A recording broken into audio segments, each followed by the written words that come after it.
Bismillahirrahmanirrahim. Alhamdulillah ala ni'amihil mutawatirah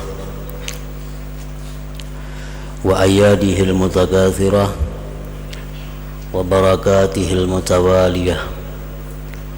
Ashhadu an la ilaha illallah wahdahu la sharika lah wa ashhadu anna sayyidana Muhammadan abduhu wa rasuluhu khairul bariyah. Allahumma salli wa sallim wa barik ala sayyidina wa maulana Muhammadin Abiz Zahra Fatimah wa ala alihi wa sahbihi wa dhurriyyatihi wa atba'ihi ila yaumil qiyamah. Amma ba'du.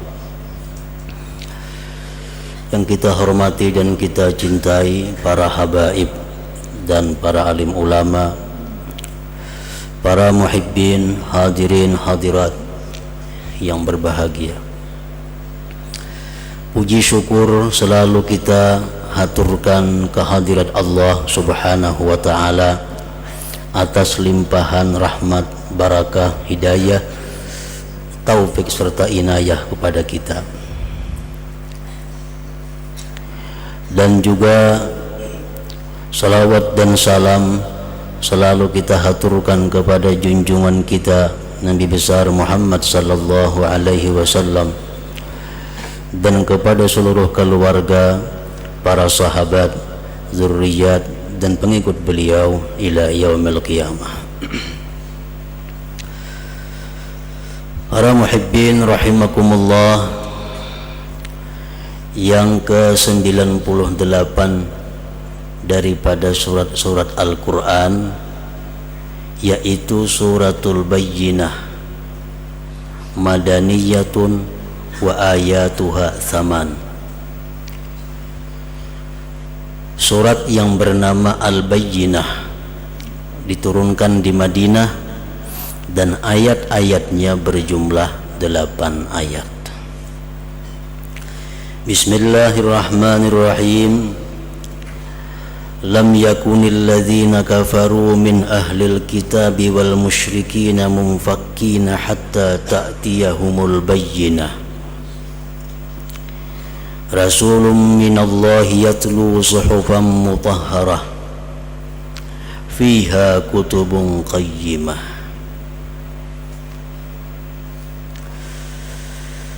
Tidaklah orang-orang kafir daripada Yahudi dan Nasrani dan penyembah-penyembah berhala berhenti mereka itu dari keadaan mereka sehingga datang kepada mereka satu bukti yang jelas.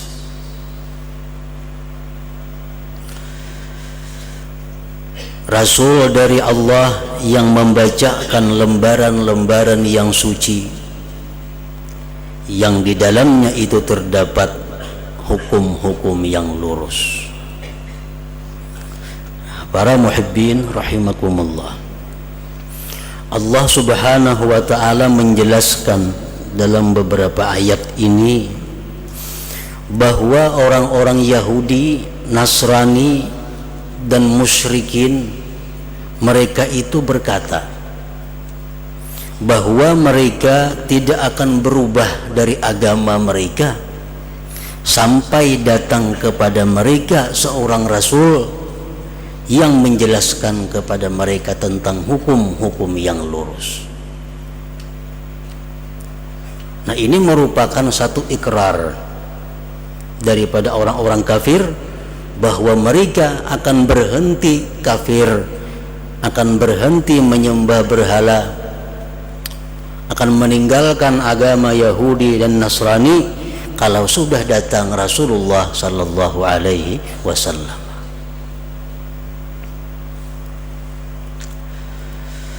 Wa ma tafarraqal ladzina utul kitaba illa min ba'di ma ja'atuhumul bayyinah. Dan tidaklah bercerai-berai, tidaklah berselisih orang-orang yang diberi kitab Yahudi Nasrani tadi, melainkan dari sesudah datang kepada mereka bukti bukti yang jelas, yaitu Rasulullah sallallahu alaihi wasallam. Ternyata sesudah lahir Rasulullah sallallahu alaihi wasallam, sesudah beliau diangkat menjadi utusan Allah, ternyata mereka orang kafir itu terpecah belah. Ada yang masuk Islam ikut Rasulullah, dan banyak yang tetap bertahan pada agamanya semula. Ini menunjukkan bahwa sudah menyalahi apa yang mereka nyatakan dahulu kala, bahwa mereka akan masuk Islam kalau Rasul itu sudah tiba, sudah datang. Ternyata kada, hanya sebagian.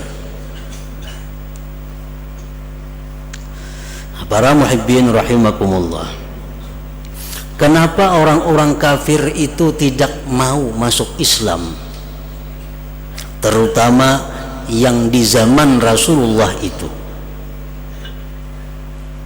Padahal mereka langsung bertemu dengan Rasulullah sallallahu alaihi wasallam, melihat bagaimana wajahnya Rasulullah, mendengar bagaimana perkataannya Rasulullah, melihat bagaimana akhlaknya Rasulullah sallallahu alaihi wasallam. Tetapi kenapa mereka tidak beriman?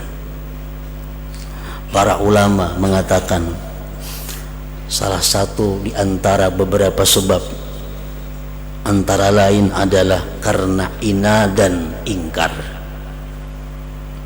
Ingkar itu bahasa kitanya kada tupang. Tahu wae pada Rasulullah itu benar, Rasulullah punya mukjizat, tahu, tapi pokoknya aku kada hendak beriman. Nah, itu ngarannya ingkar. Nang salah tetap dikarasi. Sebagaimana yang terjadi bagi sebagian penduduk Mekah.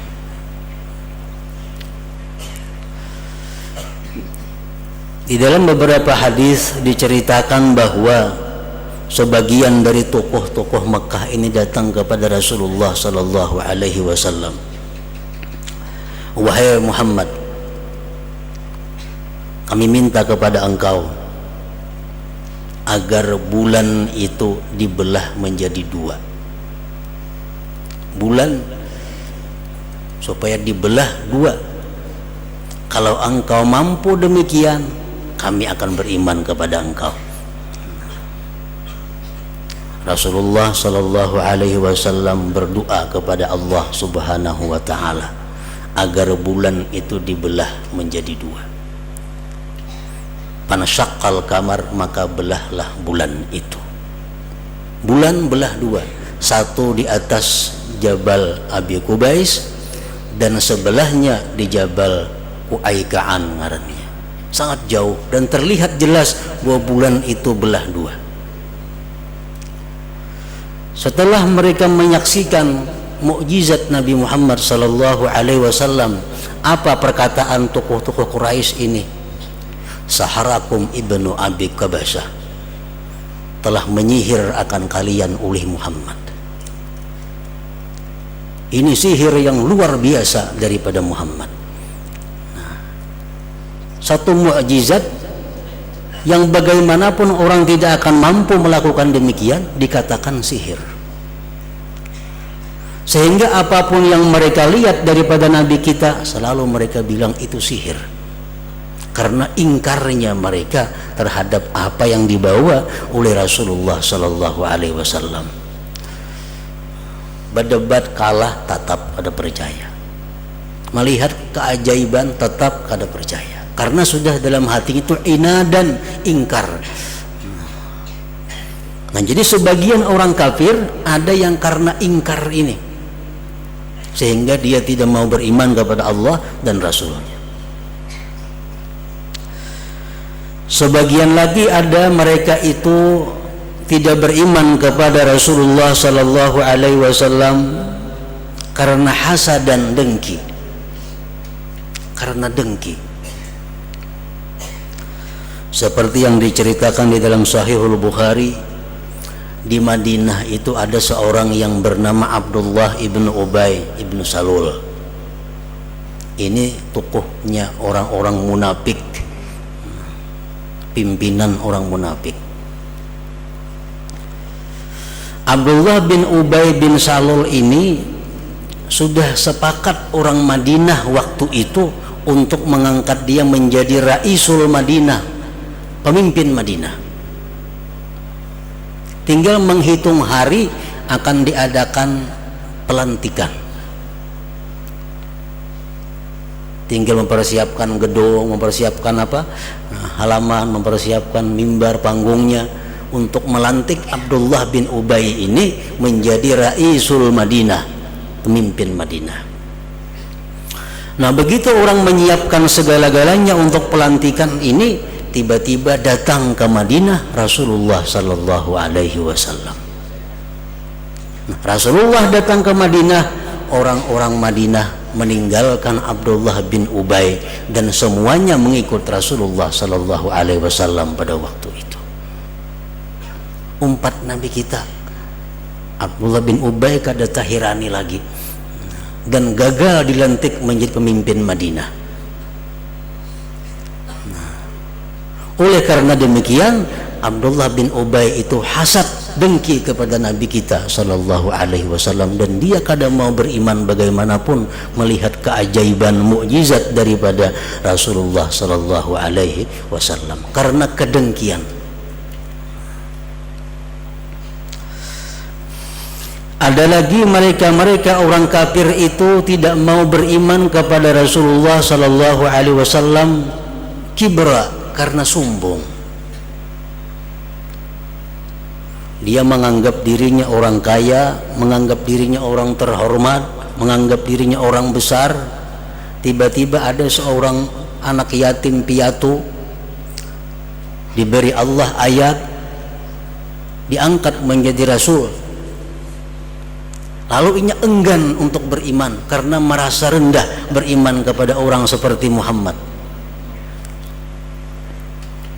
Al-Quran menceritakan di dalam surat Az-Zukhruf ayat 31, laula nuzzila hadzal Qur'an ala rajulin minal qaryataini azim. Ujar mereka, kenapa Al-Quran itu kada diturunkan kepada orang-orang yang besar di negeri Makkah atau Taif? Kenapa Quran itu turun kepada Muhammad? Banyaknya orang-orang besar di Makkah ini. Nah, mereka sombong. Mereka merasa rendah kalau beriman kepada Nabi Muhammad sallallahu alaihi wasallam. Akhirnya mereka tetap dalam kekafirannya. Ada lagi di antara orang kafir itu yang tidak mau beriman kepada Rasulullah sallallahu alaihi wasallam karena taklid, mengikuti ajaran nenek moyang. Bagaimanapun Rasulullah memperlihatkan mukjizat, tetap inya kada mau. Aku umpat kai-kai ku bahari itu bang nyembah berhala ajarnya.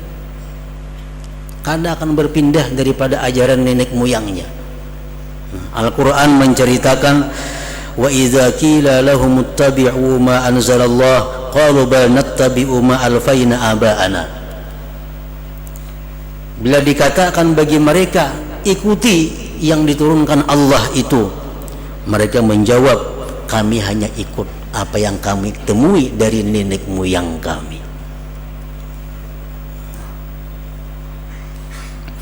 Kemudian lagi ada orang-orang yang kafir, mereka enggan beriman kepada Rasulullah sallallahu alaihi wasallam karena apa? Karena hubbul mal, karena cinta harta. Al-Quran menjelaskan, innal ladzina yaktumuna ma anzalallahu minal kitab wa yashtaruna bihi thamanan qalila. Orang-orang Yahudi, orang-orang Nasrani, ulama-ulama mereka itu punya murid, punya masa. Murid inilah yang menghidupi ulama-ulamanya itu. Nah, ulama ini berpikir, amun aku beriman lawan Muhammad anak buahan, habis umpat Muhammad samuhan, siapa lagi mengungkusi aku? Nah, karena hubbul ma, akhirnya mereka enggan untuk beriman kepada Rasulullah sallallahu alaihi wasallam. Karena apa? Karena takut kehilangan jaminan hidupnya. Nah, ada lagi di antara orang kafir itu yang tidak beriman kepada Rasul karena hubbur riyasah, karena takut, karena cinta kedudukan.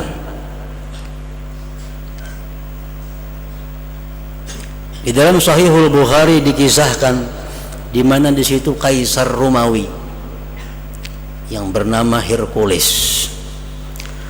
Nah, ini dia sebenarnya percaya dengan Nabi Muhammad bahwa itu nabi yang benar. Begitu dia sampaikan niat baiknya untuk beriman kepada Nabi Muhammad, dia sampaikan kepada rakyatnya berontak. Rakyatnya kada mau. Artinya kalau raja masuk Islam, akan kita turunkan dari kerajaan, kita cari raja yang lain. Nah, karena takut kehilangan kerajaannya, Hercules ini tetap dia dalam agama Nasrani, kada mau meninggalkan agama itu karena takut hilang jabatan, hilang kedudukannya. Nah, jadi bermacam-macam penyebab seseorang itu tidak mau beriman kepada Rasulullah sallallahu alaihi wasallam. Padahal dahulunya mereka sudah sepakat bila datang Rasulullah, kami akan beriman kepadanya dan meninggalkan agama kami ini. Wa ma tafarraqal ladzina utul kitab illa min ba'di ma ja'atuhumul bayyinah. Wa ma umiru illa liya'budullaha mukhlishina lahuddin hunafa wa yuqimus shalah wa yu'tuz zakah wa dzalika dinul qayyimah. Tidak diperintahkan mereka itu melainkan untuk menyembah Allah. Orang-orang kafir ini mereka itu disuruh menyembah Allah. Mukhlishina lahuddin, mengikhlaskan bagi Allah itu agama. Artinya masuk Islam itu ikhlas. Menyembah Allah diperintahkan dan diperintahkan ikhlas. Hunafa, beriman kepada seluruh rasul. Jangan kayak orang Yahudi, sebagian diimaninya rasul-rasul, sebagian dimusuhinya.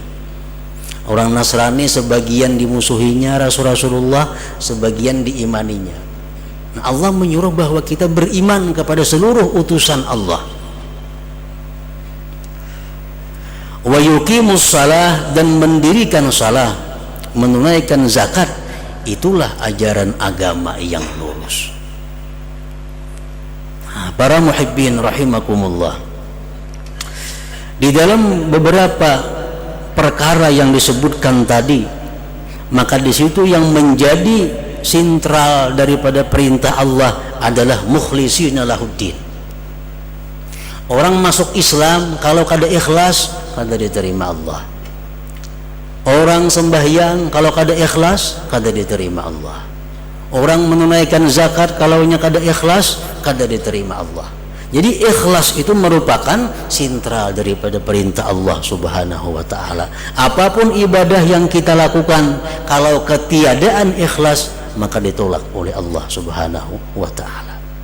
Ikhlas artinya adalah ibadah yang dilakukan itu semata-mata terdorong menjunjung atau mencari ridha Allah dan mengharapkan balasan hanya dari Allah. Nah, itu ikhlas.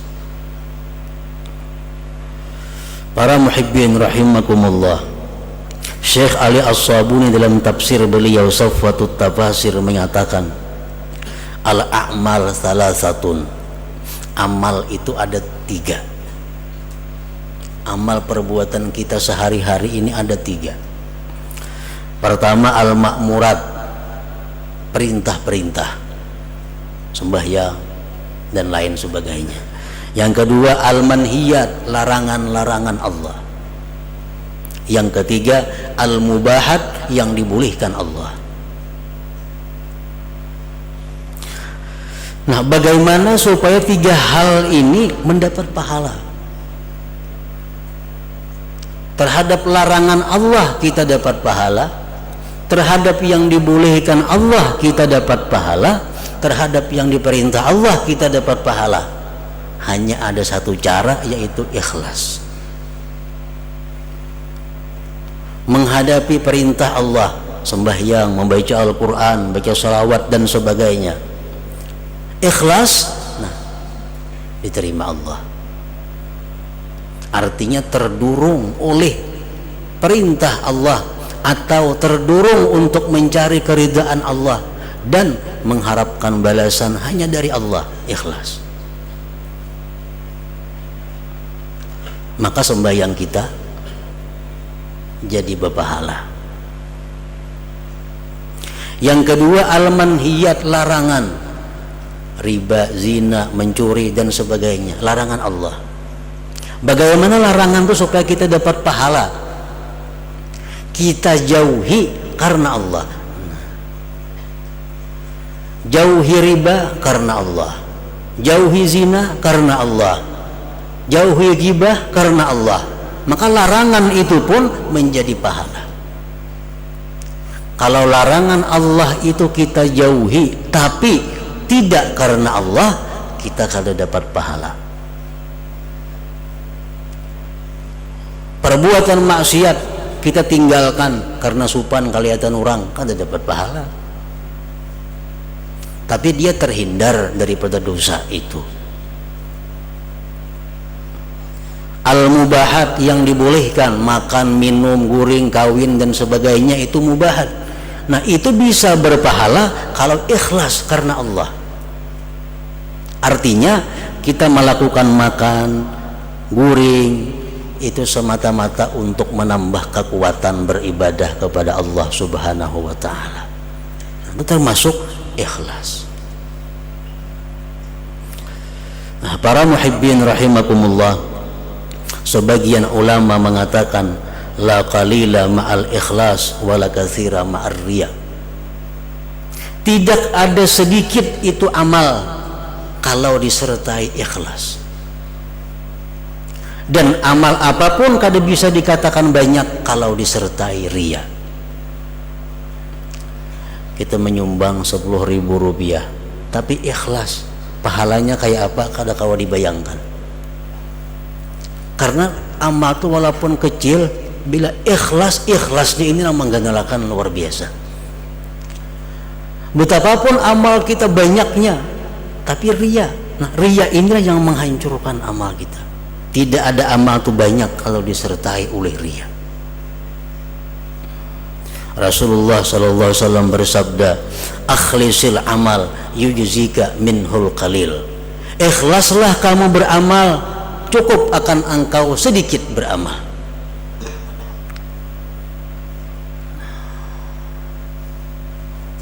Banyak ikhlas makin baik lagi itu. Sedikit ikhlas cukup.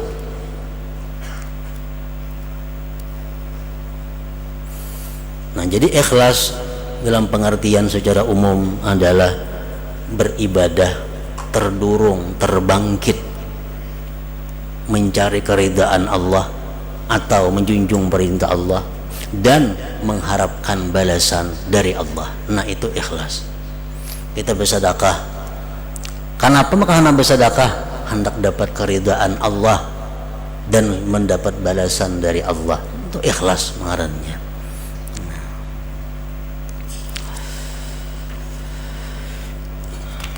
Innal ladzina kafaru min ahlil kitabi wal musyrikin fi nari jahannam khalidina fiha ulaika hum syarrul bariyah.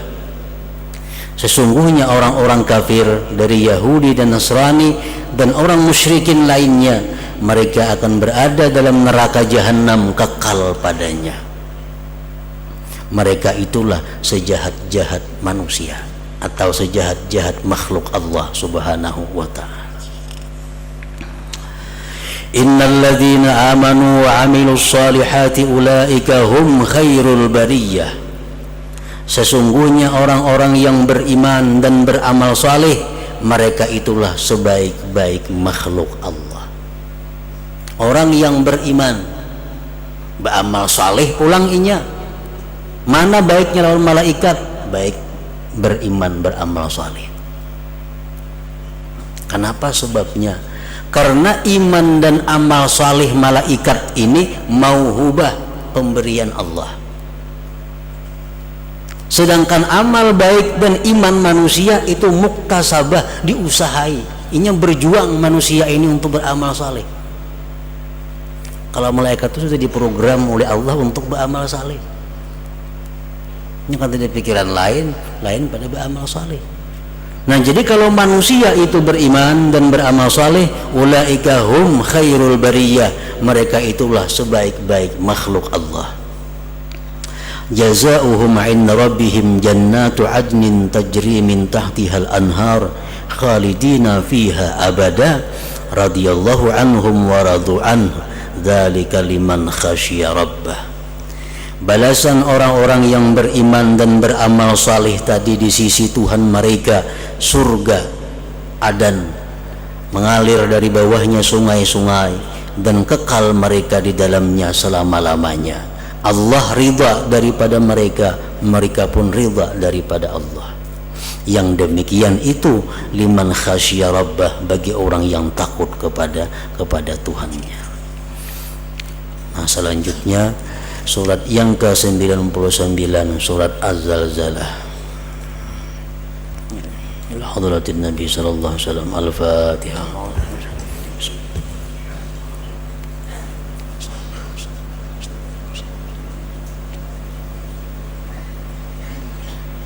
Asyhadu an la ilaha illallah wahdahu la syarika lah. أشهد أن سيدنا محمدا عبده ورسوله لا إله إلا الله نستغفر الله لا إله إلا الله نستغفر الله لا إله إلا الله نستغفر الله لا إله إلا الله ونتوب إلى الله لا إله إلا الله محمد رسول الله صلى الله عليه وسلم ويا أيها الرجل منه شفاعة صلوا عليه وسلموا تسليما اللهم صل وسلم